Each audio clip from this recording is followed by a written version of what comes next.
युद्धाचा जो परिणाम आहे तो सध्या JNPA बंदरावर देखील आपल्याला पाहायला मिळतोय। मी सध्या नवी मुंबईच्या JNPA बंदराजवळ आहे। आपण पाहतोय की दृश्यामध्ये जे पाहायला मिळतात ते कंटेनर आहे। सध्या कंटेनर या ठिकाणी मोठ्या प्रमाणात अडकले आहे। खरं तर युद्धाच्या परिस्थितीमुळे हे कंटेनर या ठिकाणी अडकलेले आहेत। खरं तर 3000 कंटेनर या ठिकाणी अडकलेले आहेत। 3000 कंटेनरपैकी त्यात 1000 कंटेनर हे नाशवंत पदार्थाचे आहेत। या अगोदर या कंटेनरची जी संख्या होती ती 5500 संख्या होती, मात्र ती त्यात आता घट झालेली आहे। खरं तर आपण पाहतो की जे कंटेनर अडकलेले आहेत त्यांची कुठलीही गैरसोय होऊ नये त्यासाठी आता JNPA पोर्ट देखील त्यांना सेवा देत आहे व त्यांच्यासाठी खास करून आपण पाहतो की जी पार्किंग व्यवस्था ती सध्या मोफत ठेवण्यात आलेली आहे।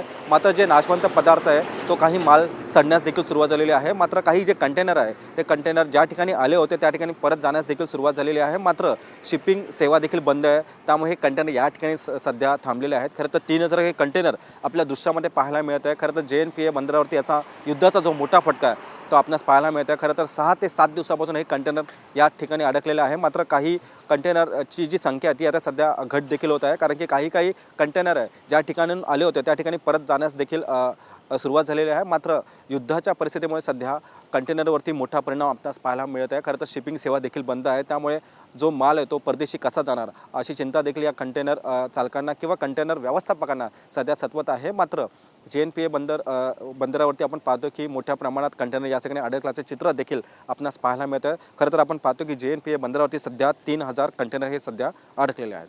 व्हिडिओ जर्नलिस्ट रोशन गायकवाडसह मी रवी खरात, TV9 मराठी, JNPA नवी मुंबई।